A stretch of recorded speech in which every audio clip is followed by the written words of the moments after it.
Hermanos, buenos días. Saludos en nombre del Señor, esperando que se encuentren bien en esta mañana todavía, ya por fin haciendo calorcito. Algunos de ustedes ya un poco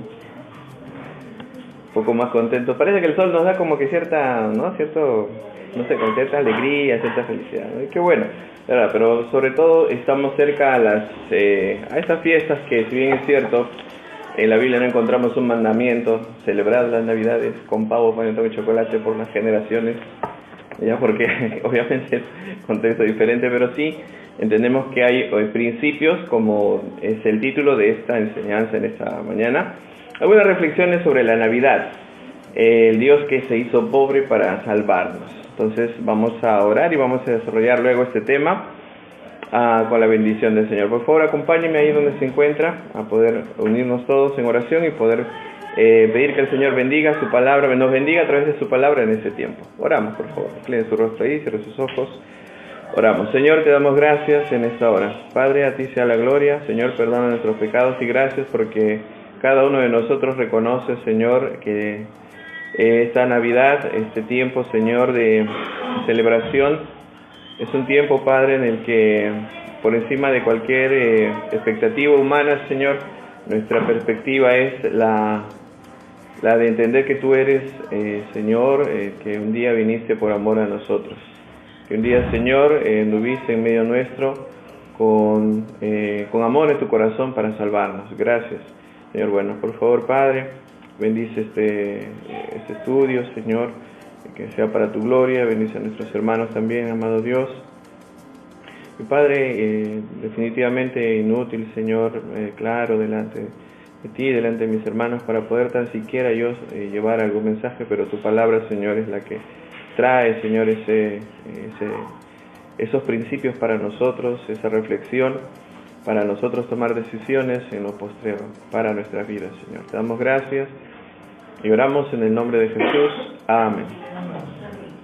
Bien, hermanos, ya hemos leído el pasaje que nos corresponde para esta mañana y, como les iba comentando, definitivamente tenemos que hacer reflexiones personales sobre la Navidad, reflexiones desde varios aspectos de nuestra vida, sean personales, sean familiares, sean sociales. En realidad la Navidad digamos que se presta para poder nosotros sentarnos un momento y ver lo valioso que es, por encima de cualquier posesión, el tener a Jesús en nuestros corazones, el entender la razón principal de nuestra salvación, de nuestra reunión, el entender, como leía por ahí un artículo muy interesante, de por qué los apóstoles, por qué, si Jesús no hubiera sido verdad, por qué, si Jesús no es solamente un mito o solamente un hombre común y corriente, por qué los apóstoles que estuvieron, que convivieron, que compartieron con el Señor Jesús, por qué llegaron al punto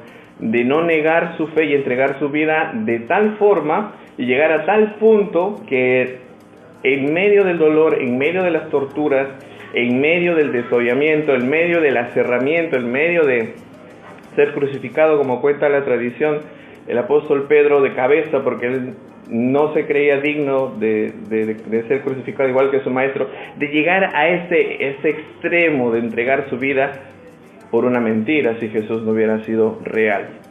Pero sabemos que estos 12 hombres, 11 hombres, etcétera, 12 con el apóstol Pablo, entregaron sus vidas hasta el extremo.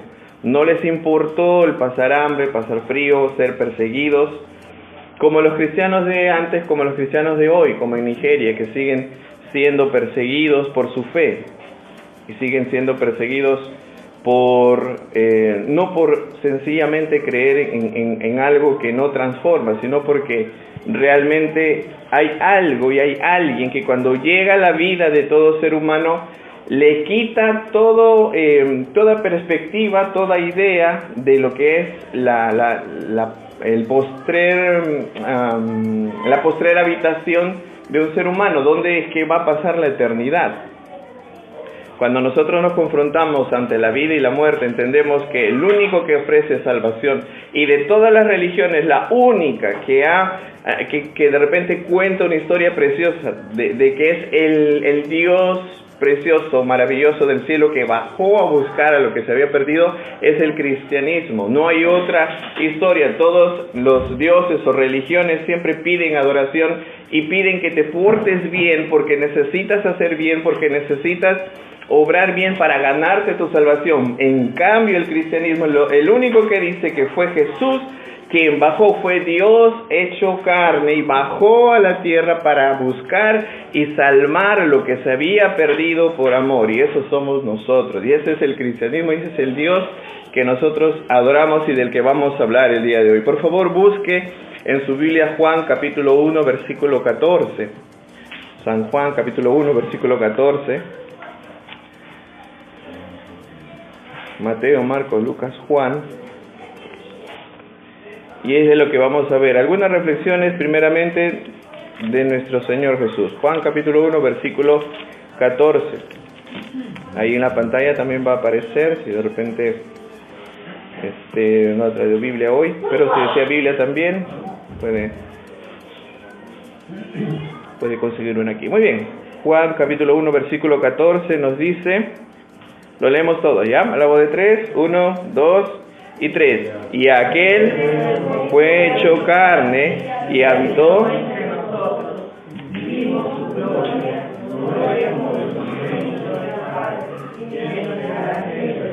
Amén. Y el Verbo se hizo carne. Y la Navidad es precisamente esto, entender que el Verbo se hizo carne. Juan no comienza la historia de la Navidad en Belén. Hermanos, la historia de nuestra Navidad no comienza en Belén. Si bien es cierto, nació en Belén el Señor Jesús, nace en la eternidad. El nacimiento de Jesús no es un accidente histórico, sino es un acto divino planificado para nuestros tiempos. La palabra logos, aquí cuando dice la Biblia, en el griego koiné nos dice, el 14 nos dice, y aquel verbo, logos, y es la palabra eterna, se traduce como expresión perfecta de Dios, el que da sentido, dice, llegó a ser, en el griego koinés, egéneto, llegó a ser, indica un acto real y definitivo, no simbólico, no es que bajó y son historias simplemente, sino nos indica que es un acto que se hizo desde el cielo hacia la tierra, realmente sucedió, un acto definitivo, dice, se convirtió en ¿qué? Dice la palabra de Dios, nos dice que el verbo fue hecho carne, y la palabra aquí para carne es sarx, en el griego koiné, que es carne humana completa, frágil y sufriente.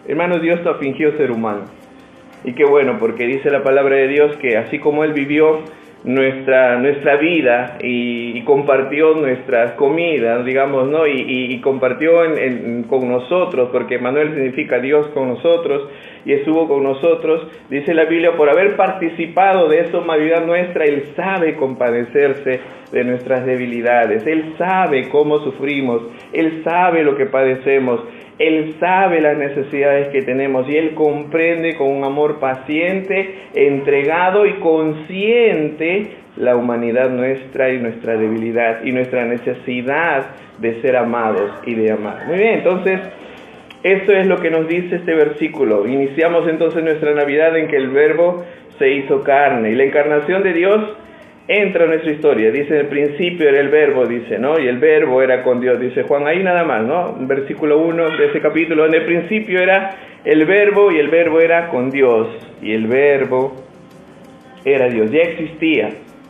El Señor Jesús no comienza en el pesebre, Él ya existía, pero toma forma, como dice en Filipenses, a lo cual vamos a ir ahora, toma forma de siervo, dice la palabra de Dios. Entonces, la Navidad nos revela que el niño Jesús de aquel tiempo es el Dios eterno que decidió tomar ese cuerpo, esa forma. Lo hemos escuchado muchas veces, reflexionar sobre ello es diferente. Podemos escuchar muchos conceptos, pero sentarte a reflexionar, a pensar y a meditar que la acción que estamos viendo en la palabra de Dios fue direccionada hacia ti y hacia mí, cambia toda tu perspectiva de creer quién es Jesús y quién es aquel que vino a salvarnos y a buscarnos. Vamos por favor a Filipenses capítulo 2, versículo 6. Filipenses capítulo 2, versículo 6. Nuevo Testamento, Gálatas, Efesios, Filipenses. Si de repente todavía no maneja el Nuevo Testamento ni el Antiguo, acuérdese que no es pecado buscar en el índice. Búsquese en el índice, vaya en qué página, hasta que aprenda de repente a buscar un poco en la Biblia, no se preocupe, ¿ya?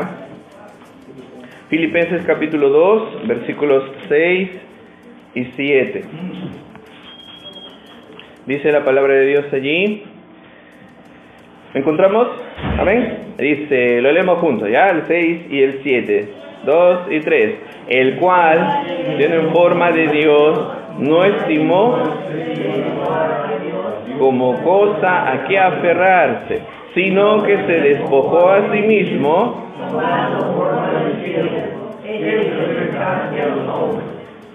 Amén.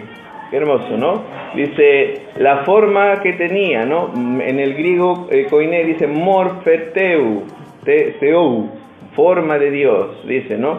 Si ahora, la palabra morfe indica naturaleza esencial, no es apariencia externa, sino la naturaleza esencial del Señor. ¿Qué pasó? Pablo afirma que Cristo poseía plenamente la esencia divina antes de la encarnación.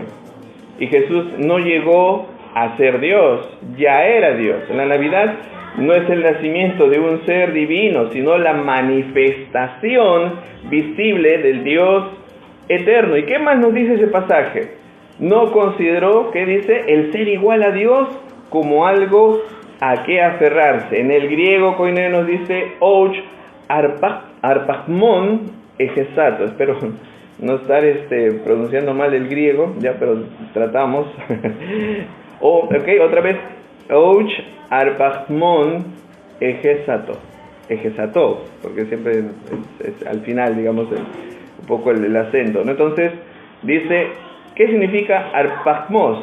Algo que se retiene con fuerza, algo que no quiere soltarse. Jesús no tuvo esa actitud de agarrarse, no quiero bajar, no puedo, y lo obligaron a venir, jamás, ¿no? Es un privilegio que se protege, ¿no? Entonces, Cristo no vio digamos que esta condición de lo cual quiso agarrarse, sino que se soltó, prefiriendo más el hecho de estar con nosotros. Entonces no renunció a ser Dios, renunció al uso de su gloria, se despojó, dice esta palabra en el griego koiné, ekenosen, que es el de donde proviene el verbo de la clave kenosis, que significa vaciarse. ¿Qué significa? De vaciarse y salir de privilegios, dejar los derechos, dejar la gloria visible. Entonces Cristo se vació añadiendo humanidad, no quitando divinidad. Se ocultó la gloria, pero no la naturaleza, aunque ciertamente sabemos nosotros que Él era el Señor, ¿no? Y ahora, ¿qué dice la palabra de Dios? Dice, tomó forma de morfen doulo, ¿ya? Morfen doulo, ¿qué significa? Forma de siervo en el griego koiné. Ahora, es interesante, ¿no? De la forma de Dios, ahora toma forma de un esclavo. ¿Qué dice ahí? Que Jesús no vino como rey, servido, sino como siervo sufriente. Doulos, hermanos, es un esclavo o sirviente voluntario. Era una entrega, uno se entregaba por amor. Muchas veces hemos escuchado esta historia, ¿no? Cuando había un siervo y tenía a su señor y estaban en un contexto, digamos, ¿no? Como el de aquellos tiempos, el siervo amaba tanto a su señor que decía, ¿no? Él a través de un juramento declaraba de que sí, que se va a quedar por siempre con él, y hacían un orificio en su orejita diciendo que sí, le colocaban ahí un objeto diciendo que sí, ese era un símbolo de que me voy a quedar con el amo que tengo hasta mi muerte, ¿no? Entonces nos cuentan eso, ¿no? Porque era una entrega voluntaria por amor, y la palabra que se utiliza aquí es esa precisamente, doulos, de siervo, que cambia nuestra perspectiva, hermano, definitivamente, al ver esa entrega de amor por otros, ¿no? Cambia nuestra perspectiva de servicio por otros. ¿Cómo cambia nuestra perspectiva de ver hacia, si estamos sirviendo, cómo debe ser el servicio hacia otros, nuestro trato hacia otros? Hermano, Filipenses nos enseña ese pasaje, la grandeza, la verdadera grandeza, que es la humildad. La verdadera grandeza que es ser humilde, la verdadera grandeza que es entender que somos siervos, como el Señor vino a servir, vino y entregó y se despojó y tomó forma de siervo, dice, ¿no? El amor verdadero, hermano, se demuestra en renuncia voluntaria, como lo hizo el Señor, y Dios se revela de esa manera, y el amor es así, hermano, no se impone. ¿Y cómo debemos aplicar esto si podemos de repente tomar un principio para nuestra vida diaria? Dice Filipenses 2:5, haya pues, ¿qué dice? Ahí está, el capítulo 2, versículo 5, lo leemos juntos, ¿ya? 2 y 3, haya pues en vosotros ese sentir que hubo también en Cristo Jesús. Seguir a Cristo es renunciar al orgullo, hermanos, ¿no? En esta Navidad renunciemos a toda manifestación de orgullo. ¿Por qué no? ¿No? Perdonemos, vistámonos, como dice la palabra de Dios, de humildad, y dejemos el orgullo, ¿no? De creer que sin Dios podemos tener paz, que sin Dios yo me las arreglo, que sin la palabra de Dios o sin los principios yo puedo vivir tranquilamente y tener paz. Verdadera paz tienen los que aman la ley, dice la palabra de Dios. Entonces, es necesario dejar el orgullo, dejar el resentimiento, es necesario perdonar. ¿Cuántos años, hermanos, puede haber entre nosotros? Y tal vez voy a hacer un paréntesis aquí, que siguen llevando pleitos, que siguen llevando resentimiento, que siguen llevando tu pasado. Yo le pregunto a usted, si usted digamos, si usted diera su vida completa, ¿se va a borrar su pasado? ¿Se va a borrar lo que le hicieron? Si usted pagara todo el dinero del mundo, ¿se va a borrar su pasado? ¿Se va a borrar lo que sucedió con usted? ¿O la injusticia tal vez que usted vivió? ¿O la vida que usted vivió? ¿Se va a borrar? No. Por eso dice la palabra de Dios, dejando lo que queda atrás, hermanos Filipenses, y extendiéndonos a lo que está adelante. Suelte ya esa mochila que lo tiene cargando tantos años, yo no sé cuánto tiempo. Yo me doy cuenta que también tenía muchas cosas que no he perdonado del pasado, de algunas cosas que sucedieron en otros contextos, en otros lugares, y a veces lo traigo a mi mente y me siguen dando cólera y me doy cuenta que no he perdonado y tengo que volver a decir, Señor, perdóname, yo ya dejé atrás estas cosas. Y creo que eso debería ser una buena actitud para esta Navidad. Perdone y deje esa mochila, y que el año nuevo, si el Señor nos permite llegar al 2026, ya usted inicie con una mirada nueva, dejando lo que queda atrás, extendiéndonos a lo que está adelante. Prosigamos a la meta, dice el premio supremo del llamamiento de Dios, que es en Cristo Jesús. Entonces, Jesús dejó su gloria para salvar a su familia espiritual. Amar, hermanos, es sacrificarse, ¿no? Amar es sacrificarse. No es dominar, no es imponer. Padres, esposos, hermanos, el modelo de Jesús no es autoridad dura, sino es servicio. Es un servicio humilde, ¿no? Entonces, como Jesús, estoy dispuesto a renunciar, a vaciarme de tiempo, a vaciarme de comodidad, a vaciarme de ego para servir a otros. Hermanos, celebrar Navidad sin humildad puede ser que hasta contraiga su mensaje, ¿no? Y de paso recomendarles, hermanos, sobre los peligros del consumismo en estas fiestas, ¿no? Hay que tener cuidado, hermano, porque yo le pregunto, en el nacimiento del Señor Jesús, ¿no? ¿Recuerda usted? Dice, ahí hemos leído que nos dice la palabra de Dios que el Señor Jesús no hubo lugar en el mesón, sino que lo acostaron en un pesebre cuando nació. Yo pregunto, ¿dónde está el pavo, el chocolate, el panetón al lado de Jesús, ¿no? Fue un nacimiento sencillo y humilde, hermanos. Y mire, ¿no? Usted lo ve ahí a María y José, no hay panetón, ¿no? No, ¿esta Navidad hay pollo o pavo? ¿Qué vamos a comer, José? No sé, María, no me han pagado la carpintería, ¿qué hacemos, no? Ya, pues pollo será nomás, acá en el Norquis, acá en el Norquis, no sé, acá, del Palacio de Héroes al costado, y una pollería muy buena. No, entonces, no sé, lo que usted pueda pensar, imaginar. No vemos ese tipo de actitudes, ¿no? No estaban tristes, ¿no? Fue un nacimiento sencillito, humilde, para que usted y yo aprendamos, hermanos, ¿a qué? A regocijarnos en Él, que es el centro de la Navidad, y no en lo material. Jesús es el centro de la Navidad. Ahora, nadie dice que no compre su pavo, su panetón. Si usted quiere honrar ese día ¿no? comiendo todo lo que usted pueda, que el Señor le ha permitido tener, amén, qué bueno. Pero ¿qué tal si no hay? ¿No? Pablo dice bien firme, dice, ¿no? Yo he aprendido a vivir con poco y he aprendido a vivir con mucho.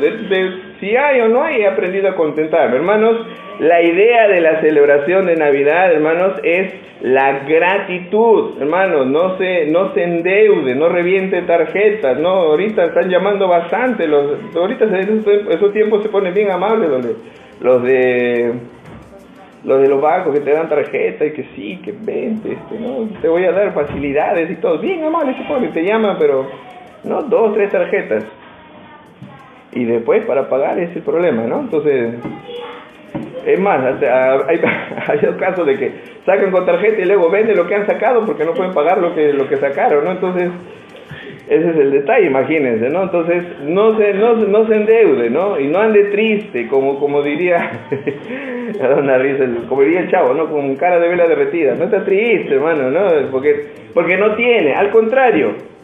Como les decía, ¿no? Las navidades más hermosas, hermano, parece mentira, pero las más hermosas son las que se celebran con gratitud de lo que usted tiene, con gratitud de lo que usted ha podido conseguir, con gratitud, haya mucho, haya poco, mire alrededor, tiene tantas bendiciones. Justo ayer hablamos con los chicos, hablamos con los jóvenes ayer respecto de este tema, ¿no? Y comenzamos a hablar de qué cosas podemos quejarnos de repente, y de local podemos quejarnos de muchas cosas, observamos muchas cosas que tal vez podrían estar mal, alrededor hay muchas cosas, pero también le dijimos, ¿qué tal si cambiamos la perspectiva? Muy bien, vamos a cambiar nuestra perspectiva. Ahora hay que ver cosas buenas que tiene nuestro local, y comenzamos a sacar muchas cosas buenas.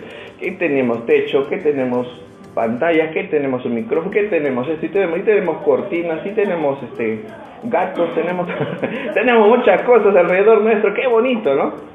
Hermano, las cosas siempre son así, cuando uno las enfoca desde la gratitud, vaya a ver cómo el corazón cambia, cómo la mente descansa, cómo los pensamientos en la noche, usted no está cargado, ay no, y ahora que mi hija me ha pedido que le compre la tablet y laptop y etcétera, y ahora el hijo también me ha pedido que le compre el otro, y ahora de dónde saco y tal usted, pero no. La Biblia dice tranquilamente, ¿no? Mas buscad primeramente el reino de Dios y su justicia, y todas estas cosas os serán añadidas. Descansemos en el Señor.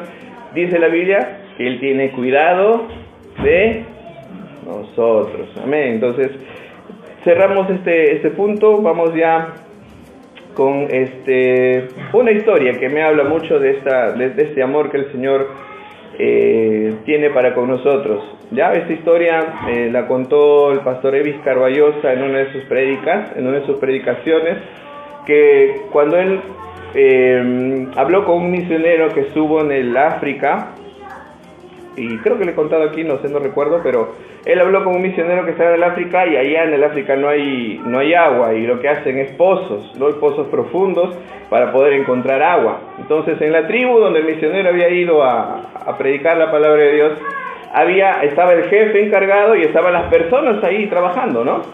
Estaban en plena excavación y habían avanzado bastante bastante profundidad, habían hecho ese pozo, y ya estaba un poco peligroso por la profundidad, y resulta que uno de esos obreros se va al fondo del pozo y cae en el fondo. Y todos se miraban, ¿no? Y asustados se acercaron hacia el hueco, incluyendo el misionero, ¿no? Y se acercaron a mirar, y nadie quería ver porque era tan profundo y tan oscuro ese pozo que nadie se atrevía a entrar. Nadie quería entrar. Y entonces lo miran al jefe y le dicen, ¿no? ¿Qué hacemos? ¿No? Y el jefe dice, tenía sus adornos, su corona. El jefe se saca la corona, se saca el atuendo que tenía, que lo distinguía de entre los demás, y se lanza, y entra a buscarlo, y lo saca. Y el misionero decía que es la misma figura que el Señor Jesús hizo con nosotros. Dejó su corona, dejó todo su reino, dejó todo lo que él tenía, dejó toda su posición y bajó hasta lo más profundo del pozo donde nos encontrábamos nosotros, perdidos, sin esperanza, de repente metidos en vicios, en drogas, en cosas, qué sé yo, perdidos en lo más profundo donde nadie quería sacarnos, pero Él bajó a buscarnos y a sacarnos, Él bajó a buscar y a salvar lo que se había perdido, y eso somos nosotros. Ese pozo representa este mundo terrible, cruel, malvado, despiadado. Y el Señor no tuvo ningún reparo, no dijo, ¿por qué voy a bajar a buscar a Cristian? Si es tremendo rebelde, ¿por qué voy a bajar a buscar a Juanita? Si siempre contesta a sus padres, ¿por qué voy a bajar a buscar a tal o cual? Él bajó a buscarnos porque necesitábamos que alguien nos salvara. Hermanos, el Señor con amor profundo en esta Navidad, que sea esta nuestra reflexión, que con amor profundo vino el Señor a buscarnos. Entonces, una frase que dice el pastor Charles Spurgeon, que se encuentra en su libro Metropolitan Tabernacle Pulpit, el volumen 6, es una de sus enseñanzas. Dice así: Cristo se despojó no de su deidad, sino de su dignidad visible. Qué interesante entender, hermanos, la Navidad desde ese punto de vista. El sufrimiento del Señor Jesús, que comenzó en un pesebre, no la humanidad real del Señor Jesús. Dice la palabra de Dios allí, como hemos leído, ¿no? En Lucas 2, más adelante también nos dice, vamos a buscarlo, ya vamos para allá, ya vamos cerrando este punto y vamos ya terminando con estas reflexiones, como les decía, ¿no? Les compartí al inicio que son reflexiones de la Navidad. Y luego vamos a cerrar con este tercer punto. Bueno, estamos en proceso de cerrar este tercer punto y nos dice Lucas capítulo 2, versículo 7. ¿Qué nos dice? ¿Lo encontramos? Listo, lo leemos, ¿ya? A la 1, 2 y 3. Y Dios que lo envolvió en pañales y lo acostó en un pesebre. Amén. Dio a luz a su hijo primogénito, dice, ¿no? Y esto afirma, hermanos, la humanidad real del Señor, ¿no? Se estaba cumpliendo ahí la profecía, ¿no? Un bebé vulnerable, dependiente, que necesitaba pañales. Imagínense, el Dios Todopoderoso necesitaba pañales de su mamá, necesitaba que le den de lactar al Señor Jesús, necesitaba que lo cambiaran, que le den de comer. Qué interesante, ¿no? Esa forma de despojarse, volverse dependiente. Y el Salvador entra al mundo como cualquier otro bebé, de esta manera, ¿no? Y definitivamente necesitando los cuidados maternales bueno, ¿no? El Señor Jesús necesitando esos cuidados maternales, y nos habla de una imagen de fragilidad, pero también esa fragilidad que Cristo asumió es la debilidad humana nuestra también, que nosotros, a la cual el Señor Jesús quiso representarnos, y lo acostó en un pesebre, dice, ¿no? ¿Qué es la palabra pesebre? En el griego koiné, la palabra pesebre es patne, que significa comedero de animales. Un lugar destinado para animales, hermanos, se convierte en el trono del Rey de Reyes. Justo decíamos allí, tú dejaste tu trono y corona por mí, cantábamos hace un momento, ¿no? Y luego dice el himno que cantamos, que muchas generaciones han cantado, ese himno es antiquísimo, y nos dice, ¿no? Mas a ti no fue dado lugar en el mesón, porque no había, ¿no? Y en el establo te hicieron nacer, no había lugar para ti, Señor, ¿no? La palabra lugar o alojamiento es katálima, que significa alojamiento, no había habitación, no necesariamente una posada comercial. ¿Y cuál es la interpretación de este punto? Que probablemente se trataba de una casa familiar llena, no era un hotel, ¿no? El problema no fue la maldad, sino la indiferencia, la falta de espacio.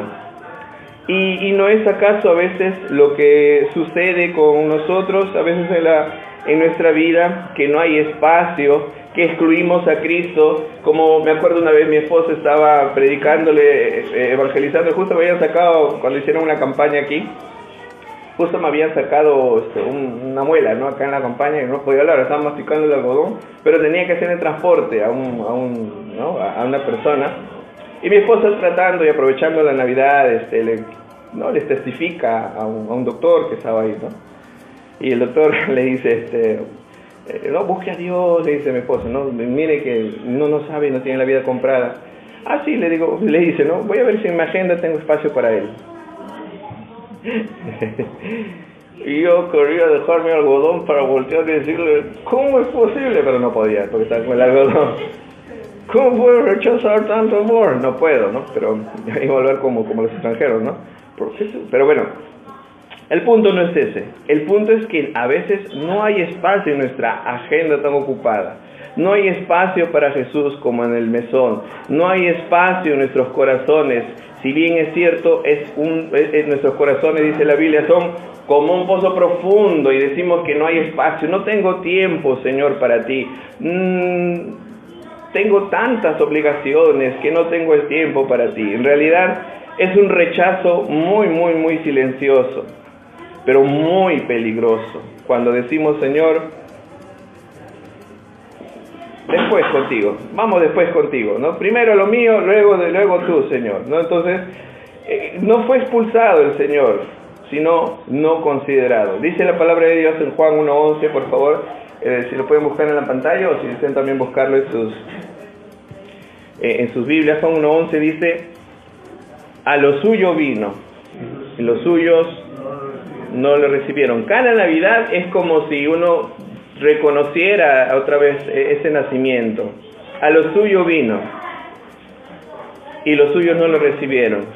Hermanos, la tragedia de las Navidades no es la falta de economía, ni es la violencia, sino es la falta de atención, sino es el desorden de prioridades. Hermanos, si la gente entendiera realmente que necesitan a Jesús en sus vidas, cuánta paz, cuánto amor, cuántas bendiciones no disfrutarían ya en sus vidas, en sus hogares, cuántas discusiones, cuántos pleitos se ahorrarían si en el Señor andaríamos en el Espíritu y no en la carne, ¿no? Entonces, y cuántas familias de repente se encuentran sin esperanza, sin entender que hay un Salvador que les ama de verdad. Y ese es un contraste interesante, ¿no? La pregunta es si usted en esta mañana está con nosotros, ¿hay espacio para Jesús en su corazón o hay desprecio en su corazón para Jesús? El amor más grande no puede ser rechazado de esa manera, porque nosotros somos los que perdemos, porque nosotros somos los que somos o sea, es increíble cómo un amor tan grande puede expresarse sobre nosotros y cómo simplemente volteamos la mirada y decimos, no gracias, ahí nomás. Me acuerdo en una ocasión un joven me cuenta de que viajó desde tan lejos, viajó más de 20 horas. Tenía una novia que vivía, creo que por Pachacamac, por allá. Viajó 20 horas, ni siquiera saludó a su familia. Se montó en otro carro para llegar hasta Pachacamac. Y cuando llegó a ver a su novia, la novia le dijo, yo no te pedí que vengas. Sobre todo, las damas entienden eso. Ay, qué cólera, ¿quién hace eso? Y no es novela, no es novela, ha pasado. Entonces, ¿cómo se siente ese desprecio? ¿Cómo es posible? Y voy a ponerme en el lado de Natán con David, ¿no? Ustedes y yo somos a veces los que decimos, no te pedí que vengas, no necesito de ti. Y en realidad nosotros somos los que despreciamos tan grande amor, tan profundo amor, tan ciegos a veces somos o podemos ser. En realidad, hermanos, esta Navidad debe tener eso, ¿no? Que esas reflexiones que hemos compartido en esta hora, sin ánimo de incomodarle, sin ánimo de que usted de repente piense que pensamos que lo atacamos o que de repente tiene algo direccionado hacia alguno.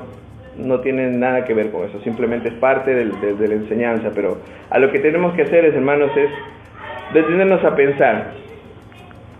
Estas reflexiones por Navidad nos deben de llevar a tomar una decisión. Las reflexiones siempre deben de llevarnos a decisiones, o a cambios de rumbo, o a cambios de acciones, o a cambios de pensamiento. Hermanos, dice la palabra de Dios, y con esto cierro, ¿no? Cristo sigue tocando la puerta, dice aquí, estoy a la puerta y ya. Y Dios, dice la palabra de Dios, que está dispuesto a perdonarnos y a salvarnos, porque Él vino por nosotros, Él vino a amarnos, Él vino a restaurarnos. Quiero terminar con esta historia. Dice esta historia, la casa llena. Una familia esperaba visitas importantes para una gran celebración. La casa estaba llena de ruido, comida y compromisos. De pronto alguien tocó la puerta. Un pariente lejano, cansado y necesitado. La madre dijo: no es que no te queramos, es que no hay espacio ahora. Horas después, al terminar la fiesta, la casa quedó vacía y silenciosa. Entonces comprendieron que habían tenido todo, excepto a la persona más importante. Muchos celebran la Navidad con la casa llena de cosas, pero el corazón sin espacio para Cristo. Salmo 51, 17, por favor, aquí nada más en la pantalla, Salmo 51, 17, y con eso estamos terminando.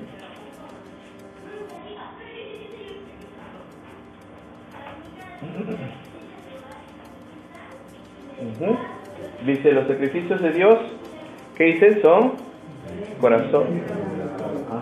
Al corazón contrito y humillado no despreciarás tú, oh Dios. Es necesario que se despoje de ese orgullo, de ese yo puedo, de esa autosuficiencia, y entender que algún momento llegaremos a estar cara a cara con el Señor, con aquel Jesús que vino como niñito. Va a volver, y va a volver como un rey exaltado, majestuoso, poderoso. Y si no viene antes, y por la muerte nosotros vamos, dice la palabra de Dios, que está establecido para todos los hombres que mueran una sola vez, y después de esto, el juicio. El juicio. Y es un juicio interesante.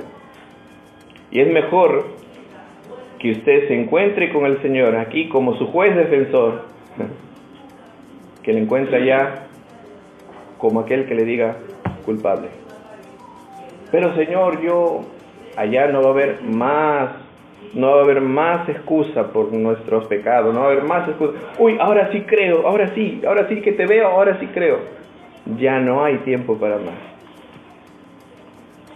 Parece injusto, ¿no? Parece un juez injusto, pero en realidad no lo es. Es el juez más justo, porque Él está constantemente tocando tu puerta y diciendo: vuelve, y vuelve, y vuelve, y vuelve. Y el Señor insiste y tiene paciencia con nosotros. Pero así como con Israel, un día le dijo: basta, suficiente. Puede ser nuestro caso, suficiente, basta. Y espero que no sea así. Estoy seguro que no, porque el Señor tiene amor, misericordia profunda, gracia para poder nosotros acercarnos a Él. Pero es necesario acercarnos con un corazón contrito y humillado, el cual el Señor no va a despreciar. En esta Navidad, hermanos, que seamos nosotros ese espacio en el cual el Señor llega a nuestros corazones, que dejemos cualquier amargura, que vivamos esta Navidad pensando en la gloria del Señor, y que estas reflexiones que hemos visto nos sirvan para poder tomar decisiones. No sé de qué forma el Señor le habrá hablado, pero estoy seguro que si usted tiene que tomar alguna decisión, es necesario que la haga en este espacio, no delante de mí, no por causa de la iglesia, sino por causa de Dios, que usted y Dios lleguen a un acuerdo. Dice la palabra de Dios: venid y hacemos a cuenta. Si tus pecados son rojos como la grana, dice en Isaías, como blanca lana van a ser emblanquecidos, como la nieve van a ser emblanquecidos. Vamos a orar. Cierre sus ojos, por favor. Y gracias, hermanos, por su atención. Vamos a orar. Señor, gracias te damos por las reflexiones, algunos aspectos que hemos visto, Señor, del nacimiento. Gracias, Padre, porque nos das un ejemplo claro de quién eres tú y qué es lo que deseas para nosotros. Señor, perdona nuestros pecados. Realmente reconocemos que a veces nos consume, Señor, a veces nuestro propio yo, y nosotros nos enfocamos, Dios mío, en cosas que no tienen sentido. La verdadera Navidad, Señor, es que agradezcamos, que entendamos, Señor, que tú viniste por nosotros. Y Señor, oro también para que, así como el niño Jesús en aquel entonces no tuvo lugar, oro para que sí haya lugar en el corazón de los oyentes. Oro para que sí haya lugar en esta hora, Señor, para tan hermoso niño, para tan hermoso regalo que es la salvación. Jesús vino a traer salvación. Jesús vino a traer a nosotros vida realmente, vida eterna, Señor. Está esperando que nosotros realmente le abramos las puertas de nuestro corazón, le abramos ese espacio para que podamos nosotros vivir la vida como tú la deseas, Señor, plenamente, con plena confianza y certidumbre, Señor, de que si algún día partimos de esta tierra, estaremos contigo por la eternidad, disfrutando de tus riquezas y tu gloria. Así nada más en oración, no es mi intención manipular a nadie por nada del mundo, sino si ha entendido la palabra de Dios, si usted desea aceptar a Cristo en su corazón, simplemente ahí donde está usted puede orar y decirle: Señor, reconozco que soy pecador, me arrepiento de mis pecados, sé que si muero sin ti voy a ir al infierno, pero Señor, también reconozco que en ti hay perdón. Perdona mis pecados y te acepto como mi Señor y Salvador. Y si usted está lejos del Señor, le invito a que pueda reconciliarse con el Señor y decirle: Señor, aquí estoy una vez más. El Señor dice en la palabra de Dios que cuando vio al hijo pródigo que volvía, el Señor corrió y se echó sobre su cuello y le besó. Deje que el Señor lo abrace y le dé una nueva oportunidad, le devuelva la dignidad, le vuelva a levantar de esa situación donde se encuentra. El Señor lo va a hacer. El Señor es un Dios misericordioso, de nuevas oportunidades. Y si ha tomado alguna decisión, para la gloria de Dios. Si ha tomado alguna decisión, hermano, le invito a que pueda levantar su mano. Si de repente alguna decisión ha tomado, o alguna decisión está tomando en esta Navidad, de perdonar, de amar, de vivir para el Señor, renovar su compromiso de servicio, etc. Puede levantar la mano, sí, sí. Amén. Dios le bendiga. Amén. Amén. Que el Señor le bendiga. Amén. Amén. Señor, gracias te damos por este tiempo. Oramos para que tu palabra, Señor, siga guiando nuestros corazones. Amado Dios, a ti sea la gloria. En el nombre de Jesús. Amén. Dios le bendiga, hermanos.